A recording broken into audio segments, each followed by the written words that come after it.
ইতিপূর্বেও আপনি একাধিকবার বিভিন্ন মাজলিসে আমার নাম ধরে আপনি অপমানসূচক কথা বলেছেন, আমি কিছুই বলিনি। সেদিনও আমি আপনাকে বিভিন্ন কথা, আপনার সঙ্গে ঝগড়া বিবাদ তর্কে লিপ্ত হয়ে আমি আপনার সঙ্গে বাদানুবাদে জড়াতে পারতাম, কিন্তু আপনাকে আমি রেসপেক্ট করি, ভালোবাসি, সেই কারণে বাদানুবাদে জড়াইনি। কিন্তু আপনি একের পর এক যেভাবে অহংকার প্রকাশ করছেন সেটা কাম্য নয়। আপনি একজন বিজ্ঞ আলিম হিসেবে। আসসালামু আলাইকুম ওয়া রাহমাতুল্লাহি ওয়া বারাকাতুহু।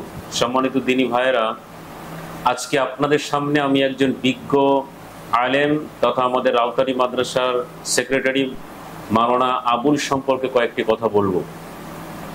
সম্মানিত দর্শক মণ্ডলী, দিনী ভাইরা, আপনাদের অবগতিতে আছে গতদিন চাকদা থানার আইসির আহ্বানে আমরা চাকদা থানার অন্তর্গত যতগুলি মসজিদ রয়েছে সেই মসজিদের ইমাম কমিটি তথা এলাকার জ্ঞানীজন এবং বিভিন্ন রাজনৈতিক দলের প্রতিনিধি এবং সরকারি উচ্চপদস্থ কর্মচারীদের মধ্যে একটি সমন্বয় সভার আয়োজন করা হয়েছিল। সেখানে আমিও আমন্ত্রিত ছিলাম। প্রত্যেকের মত বিনিময় হচ্ছিল। একটা পর্যায়ে আমাকে মত বিনিময়ের জন্য সঞ্চালক সাহেব আহ্বান করেন।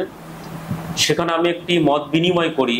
যেহেতু আমাদের সমন্বয় সভাটি ঈদ উল আজহাকে কেন্দ্র করেছিল, আমি বলি যে সমস্ত জায়গায় কুরবানির অর্থাৎ গরু কুরবানির অনুকূল পরিবেশ রয়েছে সেখানে আমরা গরু কোরবানি করব। যেখানে অনুকূল পরিবেশ নয়, যেখানে গরু কোরবানি করলে শান্তি শৃঙ্খলা বিঘ্নিত হতে পারে, মসজিদ মাদ্রাসার উপরে অ্যাটাক আসতে পারে এবং সাম্প্রদায়িক সম্প্রীতি নষ্ট হতে পারে, সেখানে আমরা অ্যাজ এ ইমাম, একজন ইমাম হিসেবে মানুষদেরকে উদ্বুদ্ধ করব যে অন্যান্য যে সমস্ত হালাল পশু রয়েছে যেগুলোর মাধ্যমে কোরবানি হয় সেই পশুর মাধ্যমে আমরা কোরবানি করার জন্য তাগিদ দেব, যাতে করে আমাদের সাম্প্রদায়িক সম্প্রীতি বজায় থাকে, মসজিদ মাদ্রাসার স্বার্থ অক্ষুণ্ণ থাকে এবং শান্তিপূর্ণভাবে আমরা অন্য হালাল পশুর মাধ্যমে কোরবানির বিধান অর্থাৎ কোরবানির আমলটাও আমরা করতে পারি।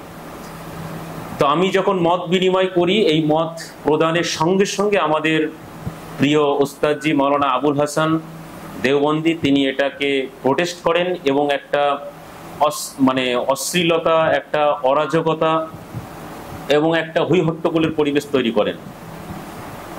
তিনি একজন বিজ্ঞ জ্ঞানী আলেম, অবশ্যই আমি তাকে মূর্খ বলতে পারি না বা জাহেল বলতে পারি না, তবে তিনার সেদিনের আচরণটি একেবারে মূর্খ জাহেলের মতো ছিল। তার কারণ, সম্মানিত প্রিয় ওস্তাদজি, আপনাকে আমি রিকোয়েস্ট করব যে আপনি পুনরায় 40 দিন 4 মাস অথবা তাবলিগ জামাতে শাল লাগানোর একটা নিয়ত করুন। তার কারণ নিশ্চয়ই আপনার অবগতিতে আছে নাকি নেই আমি জানি না, কারণ মাশওয়ারা যখন হয় তখন কেউ রায় দিলে সে রায়টি কাটতে নাই।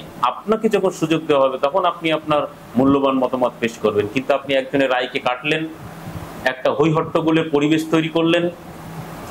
এবং শুধু তাই নয়, আপনি হরা মাজলিসে একজন মুসলিমকে কাফের মুশরিক বেঈমানদের সামনে আপনি অপমান করলেন।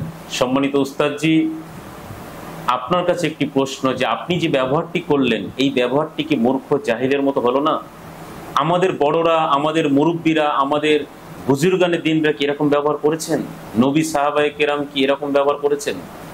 এই ব্যবহার আমাদের এমন করতে হবে যেন আমাদের ব্যবহার দেখে মানুষ অনুপ্রাণিত হবে, মানুষ বিপদগামী হলেও, ভুল পথে চলে গেলেও আপনার অর্থাৎ আপনার ব্যবহারে মুগ্ধ হয়ে তারা ফিরে আসবে। কিন্তু আমরা কি দেখলাম যে আপনার এই স্বজন পোষণ এবং এই ব্যবহারের কারণে বিগত দিনেও আমরা দেখেছি মাদ্রাসা, রাউতারি মাদ্রাসা ভেঙে 2টি হয়ে গেল, আরেকটি মাদ্রাসার জন্ম হলো।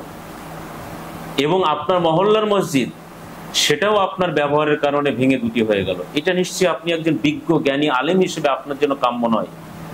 এই জন্য আপনার এক ছাত্র আমাকে বলছিল যে আমরা নিজেরা মারামারি করব, আমাদের মধ্যে ইখতিলাফ থাকবে, কিন্তু কাফের মুশরিকদের সামনে নয়। এক্ষেত্রেও আপনার সচেতনতার অভাব, না আপনি ইচ্ছা করে করেছেন আমি জানি না।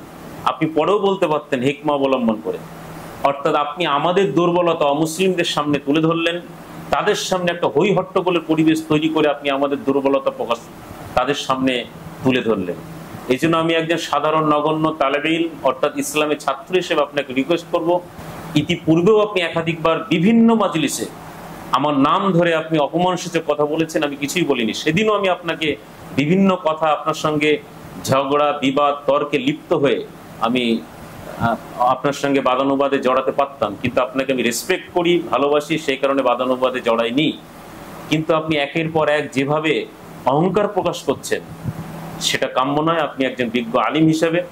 সুতরাং আমি আপনাকে রিকোয়েস্ট করব, আপনি আপনার ব্যবহার সম্পর্কে সচেতন হবেন।